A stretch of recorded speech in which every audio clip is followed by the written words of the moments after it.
Welcome to Hillicon Valley, the Hill's newsletter detailing all you need to know about the tech and cyber news from Capitol Hill to Silicon Valley. If you don't already, be sure to sign up for our newsletter with this link. Welcome. Follow the cyber team, Olivia Beavers at Olivia_Beavers, and Jacqueline Thompson at Jack_Thompson, and the tech team, Harper Neidig at Neidig. The Hill's cyber and tech teams want to welcome our newest reporter, Emily Birnbaum. Follow her at @Birnbaum_E. The threat landscape. Top leaders in the intelligence community provided their assessment of the worldwide threat landscape on Tuesday, painting a picture in which known adversaries are growing stronger and closer together. During a Senate Intelligence Committee hearing on their findings, intelligence leaders also directly contradicted President Donald John Trump's 6 takeaways from the State of the Union. Ocasio-Cortez rejects criticism that she wasn't spirited and warm during Trump's speech. Lawmakers say Trump's infrastructure vision lacks political momentum. Moore's claims on a series of fronts, including his statements on North Korea and Iran's nuclear developments as well as the strength of ISIS. Here are some highlights. The intelligence officials identified both Russia and China as growing threats. China. The intelligence officials said they believe China currently poses the most dangerous and complex counterintelligence threat to the nation. As I look at the landscape today and over the course of my career, the Chinese counterintelligence threat is more deep, more diverse, more vexing, more challenging, more comprehensive and more concerning than any counterintelligence threat I can think of, FBI Director Christopher Wray told the Senate Intelligence Committee. A threat assessment by the intelligence community also released Tuesday found that China presents a persistent cyber espionage threat and a growing attack threat to our core military and critical infrastructure systems. China remains the most active strategic competitor responsible for cyber espionage against the U.S. government, corporations, and allies, the report states, adding that the country also has the ability to launch cyber attacks that cause localized, temporary disruptive effects on critical infrastructure in the U.S. Read more on Wray's remarks here. Russia. Director of National Intelligence Dan Ray Coates. Trump says he plans to meet with North Korea's Kim, Feb.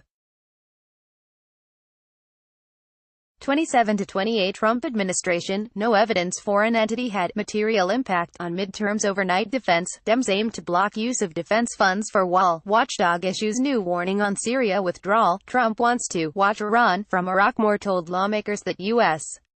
adversaries like Russia and China probably already are looking to the 2020 U.S. elections as an opportunity to advance their interests. U.S. adversaries and strategic competitors almost certainly will use online influence operations to try to weaken democratic institutions, undermine U.S. alliances and partnerships, and shape policy outcomes in the United States and elsewhere, Coates said. He added that the U.S. intelligence community expects those adversaries to refine their capabilities and add new tactics as they learn from each other's experiences, suggesting the threat landscape could look very different in 2020 and future elections. The U.S. intelligence community has concluded that Russia successfully interfered in the 2016 election.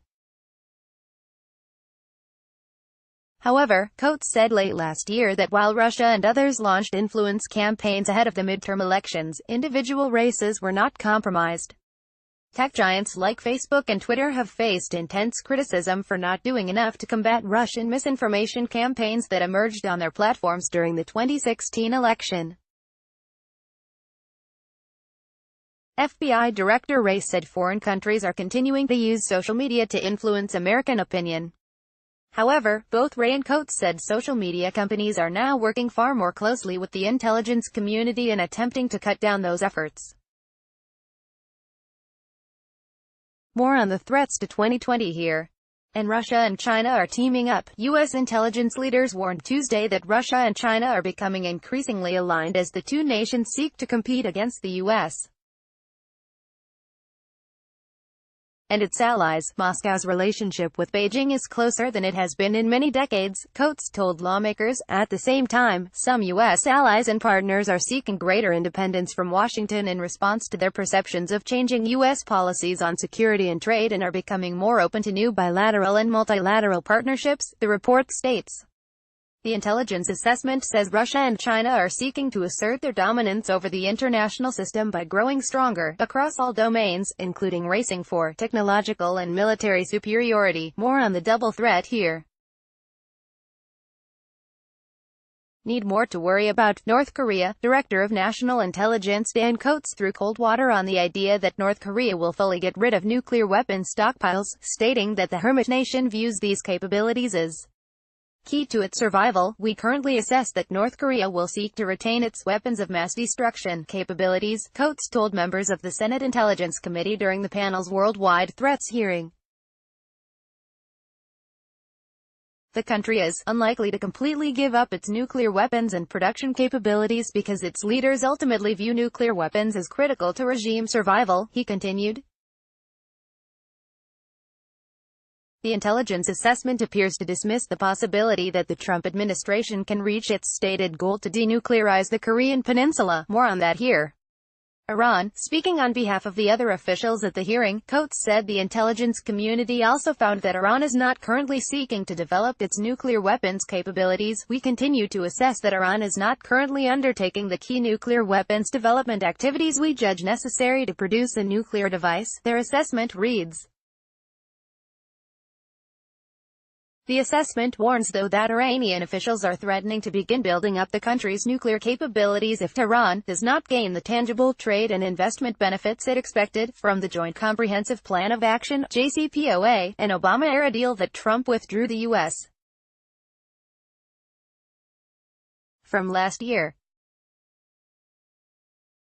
The president, who bashed the agreement as the worst deal ever, and defective at its core, claimed that if the deal remained in place, Iran will be on the cusp of acquiring the world's most dangerous weapons. More on Iran here. The Islamic State. While Coates and CIA Director Gina Haspel said the U.S. had made significant gains against ISIS, the report they oversaw argues that any lifting of pressure on the Islamic State in Iraq and Syria, ISIS, could allow it to regroup. The group will exploit any reduction in counterterrorism pressure to strengthen its clandestine presence and accelerate rebuilding key capabilities, such as media production and external operations, the report states. The report also warned that ISIS is still likely to try to attack the United States. More on ISIS here.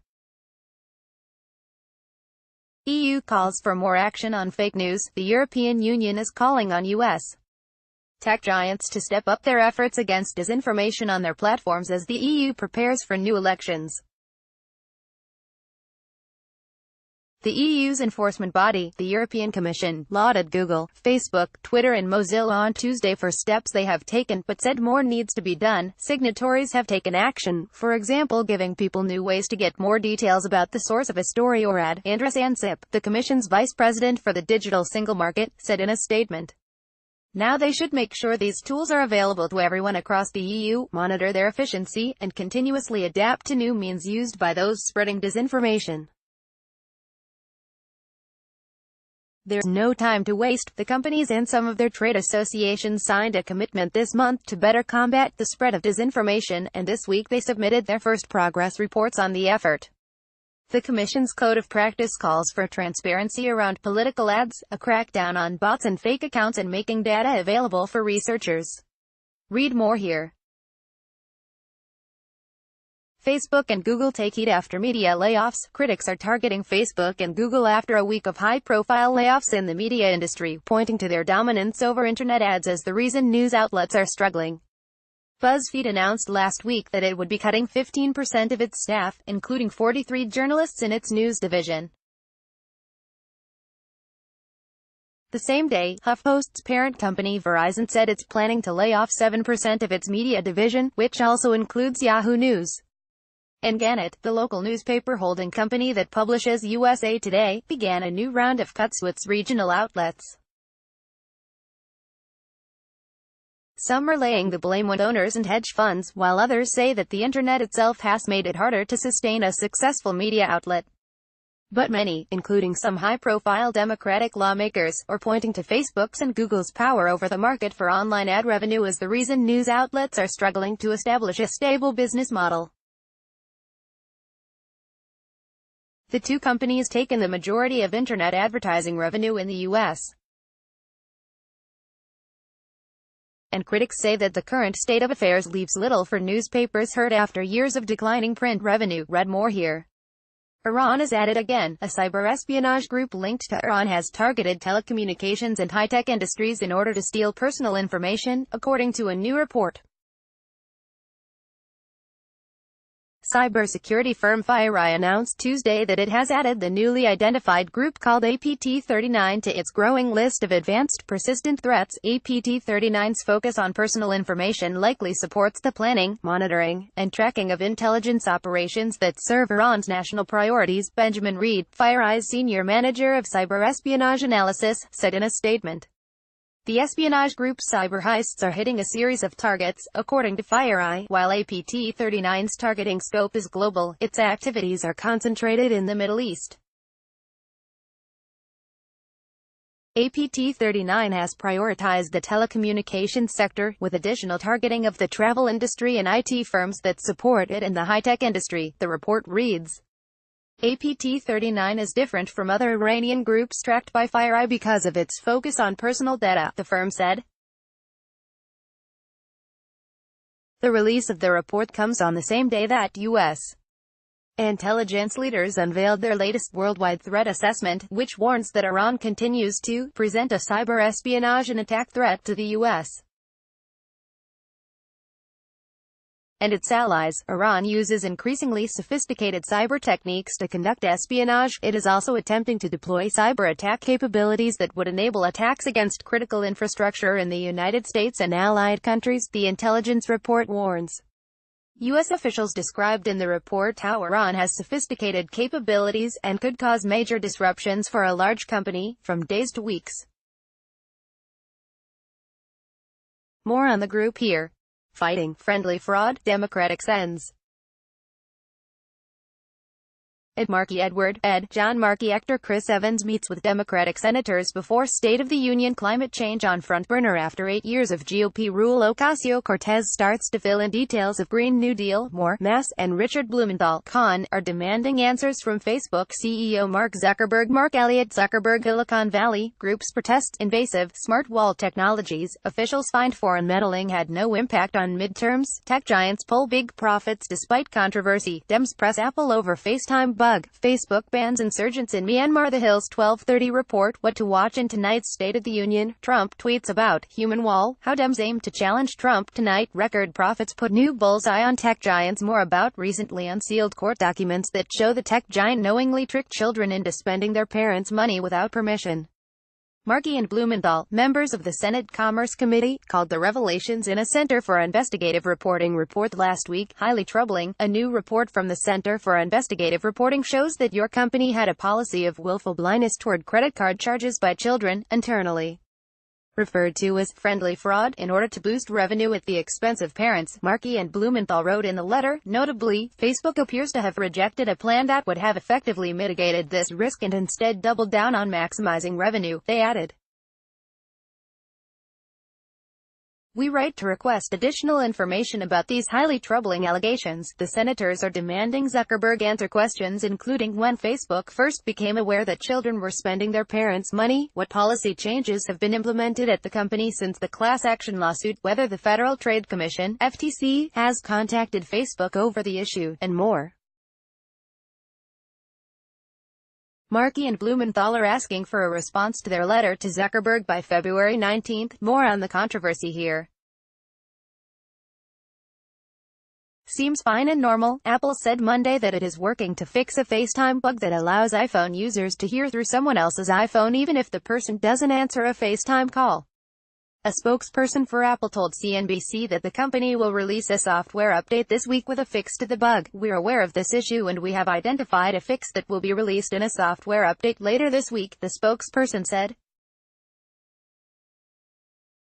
The bug has been reported by CNBC, The Verge, and 9 to 5 Mac. According to the media reports, the bug occurs when a user makes a FaceTime call to another user and then adds themselves to the call through the group call feature. More on the bug here. House will examine T-Mobile Sprint deal. Two House committees will hold a joint hearing next month on the $26 billion T-Mobile Sprint merger, the chairman of the committees announced Monday. The Judiciary and Energy and Commerce committees will hold the hearing on Feb. 13. T-Mobile CEO John Legere and Sprint Executive Chairman Marcelo Claure will both testify at the hearing. The merger would combine two of the four major wireless carriers in the U.S. The two companies last month won security approvals for the merger. Judiciary Committee Chairman Gerald Nadler, DNY, and Energy and Commerce Committee Chairman Frank Pallone, Jr. Frank Joseph Pallone. Hillicon Valley Group's protest invasive smart wall technologies. Officials find foreign meddling had no impact on midterms. Tech giants pull big profits despite controversy. Dems press Apple over FaceTime bug. Facebook bans insurgents in Myanmar. House Dems demand answers from Apple on FaceTime bug. Climate change on front burner after 8 years of GOP rule. More. DNJ said in a joint statement that the hearing is necessary to examine the effects on important issues like jobs, costs to consumers, innovation and competition. More on the hearings here. LGBTQ activists push Google. Google is facing pressure from activists to remove an app from its Google Play Store made by a group that has allegedly described being gay as of sickness. The app, developed by Living Hope Ministries, promotes the controversial and unproven practice of gay conversion therapy while claiming that LGBT people live with sickness, addiction, and sin, according to NBC News. A New York State senator and activists at Truth Wins Out have urged tech companies to remove the application from their services. Google is planning to have about 7,000 employees in our Senate district, so I would urge them to remove the app post-haste. New York State Sen. Brad Hoylman, D., told The Verge. Apple, which runs its own app store, removed the app late last month. More here. A lighter click, the new way to do things. Notable links from around the web. Apple is blowing it. Gizmodo, Amazon to fund computer science classes in over 130 NYC high schools. TechCrunch, Elon Musk's high-flying 2018 Watt 150,000 miles in a private jet reveal about his excruciating year. The Washington Post, group FaceTime disabled following security concerns. The Verge.